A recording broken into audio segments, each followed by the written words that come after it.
Welcome to a special product announcement that we have. We've just launched new mobile apps here at TrainerRoad, and we're excited to tell you all about them. And we're excited to tell you about a new feature called TrainNow. You may have heard about it if you listened to the Ask a Cycling Coach podcast, where we went into it in depth, but we're going to go into it in more information here and share why it's so cool for all of us athletes. So first things first, let's dig into the apps. And we actually have one of our product managers who was working on this project here, Pete Morris, with us. Pete, do you want to kick us off with talking about the differences with this new app in terms of the planning side of things?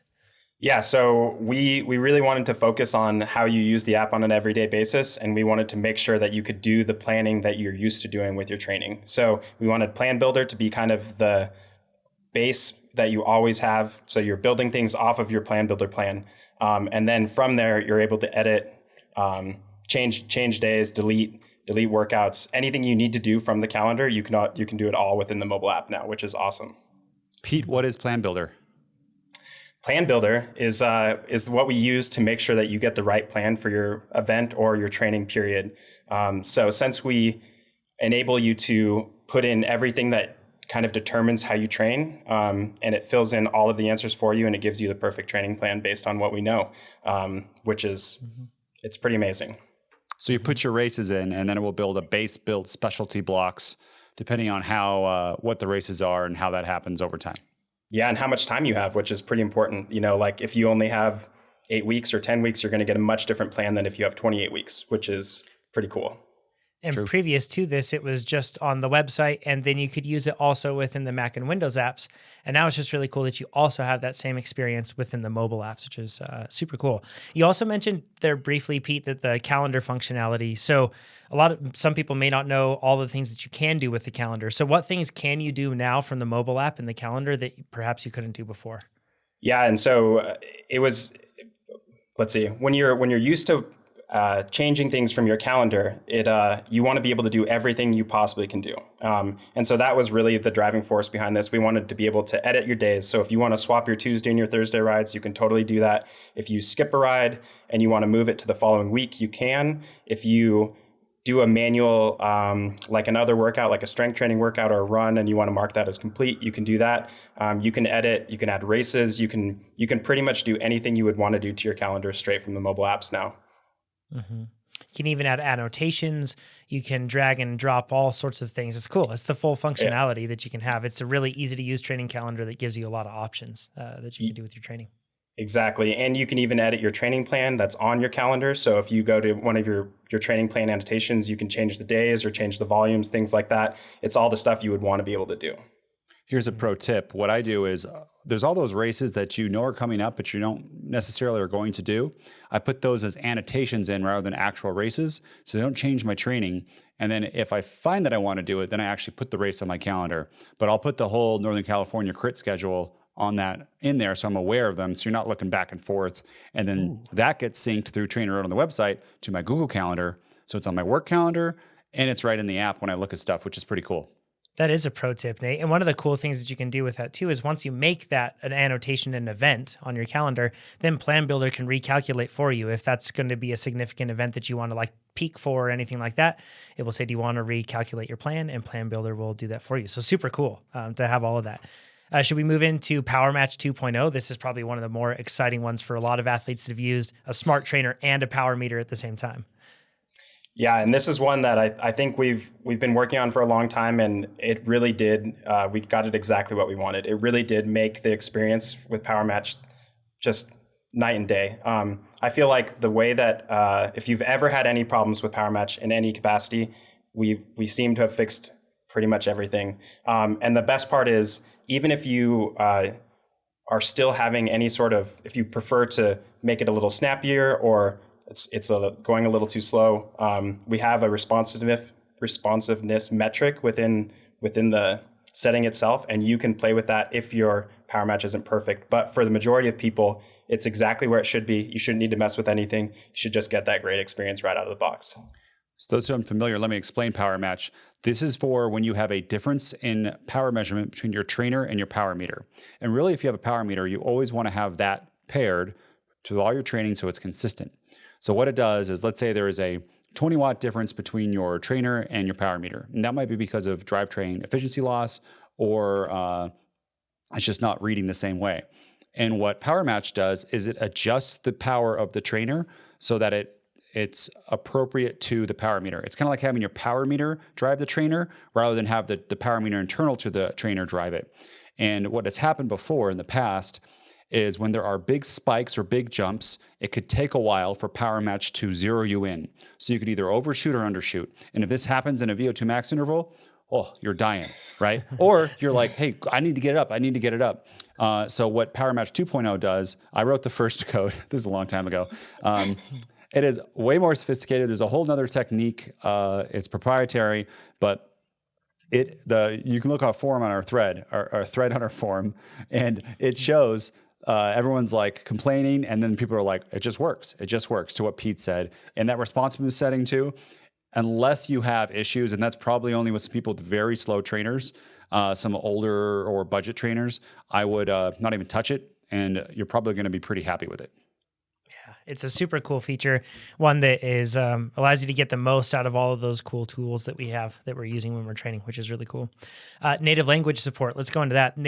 So Pete, there's a whole list, so you feel free to read off on the list here. But let's go ahead, jump in. Let's do it.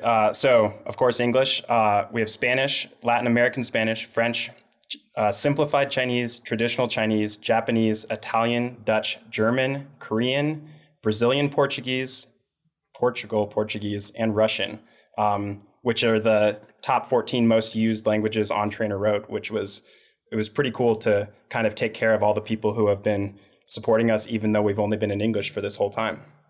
Mm-hmm. Yeah.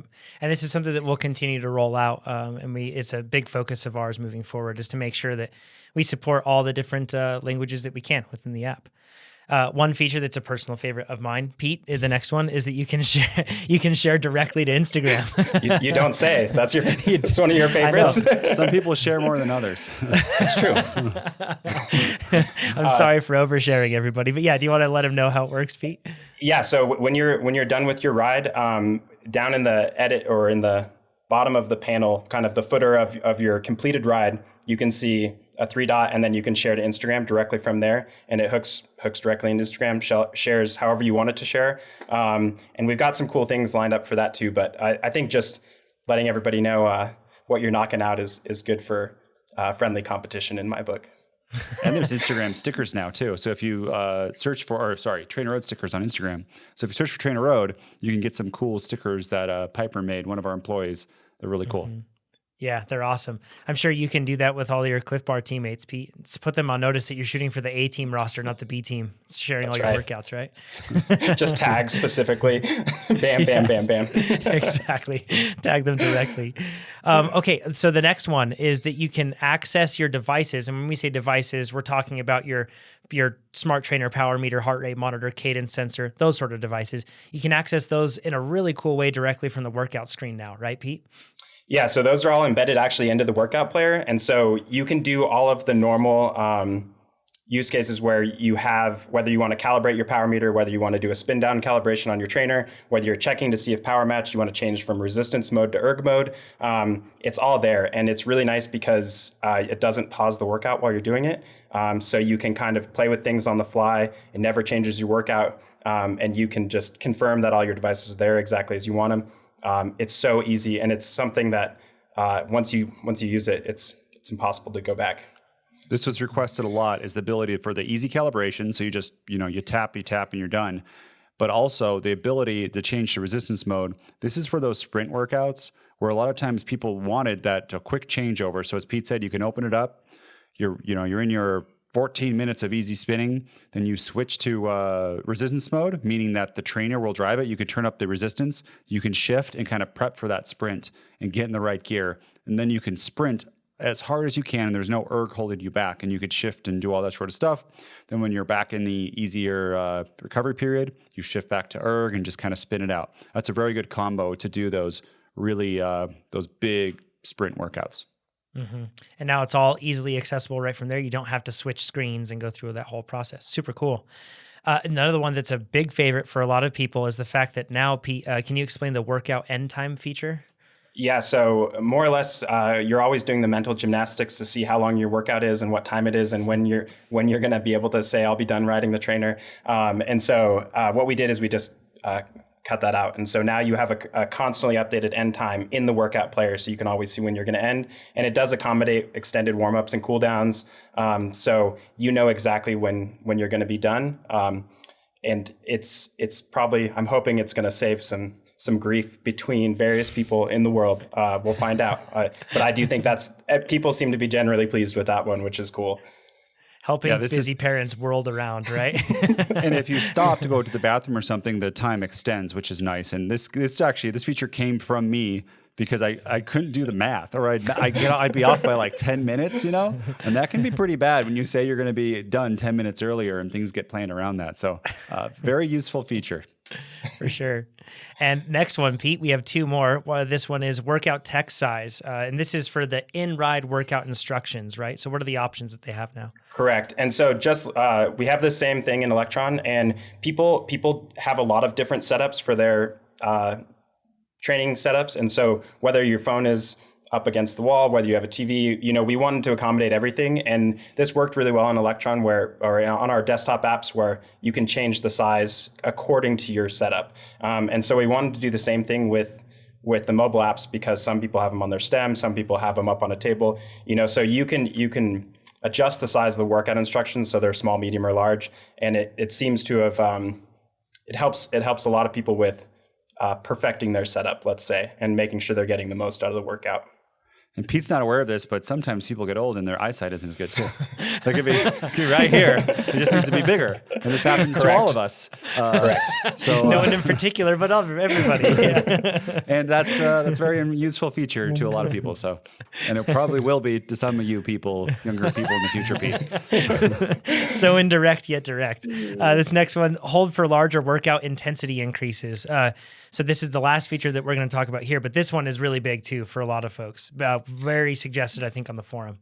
Yeah, this has to be one of our biggest requests, and we've been working on these new applications for a long time, and so we had some things we really wanted to hit, and we stuck this one in, and we didn't have much fanfare about it, and I saw people pull it directly out of our release notes and say, "Did you guys see that it's the hold down to increase intensity is here?" And so a lot of people use this to change the intensity, usually during the beginning or the end of a workout. They'll swap over and they want to kind of add some extra volume or change their warm up a little bit, find something that works for them specifically. And so when you hold it down, it jumps by 5%. And for most people that turn it up to 200% for their cooldowns, this should only take you a few seconds. You don't have to press the increase intensity button dozens and dozens of times.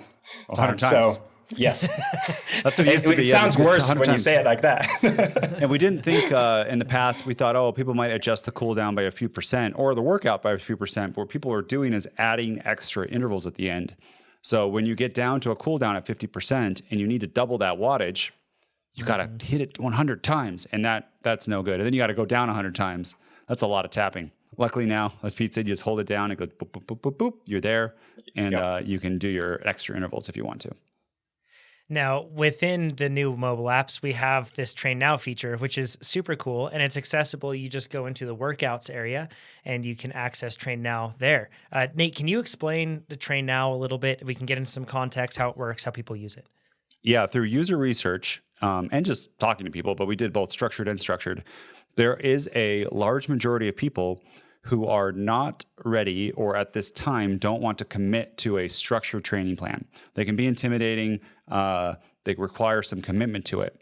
So what we need to do is have a way for people to train, get the right workout for them without having to schedule something on their plan. And the thing that we've seen in our data is that not all workouts are created equally. So what we did is we created this progression level system. So all workouts per energy system are 1 through, or workout zone, are level 1 through 10. 10 being the hardest and 1 being the easiest. And what we saw is a lot of people jumping to 10s right away. We used to have these workout called Abbott, and it was like AAB, so it was at the top of it, and it was like a level 10 workout.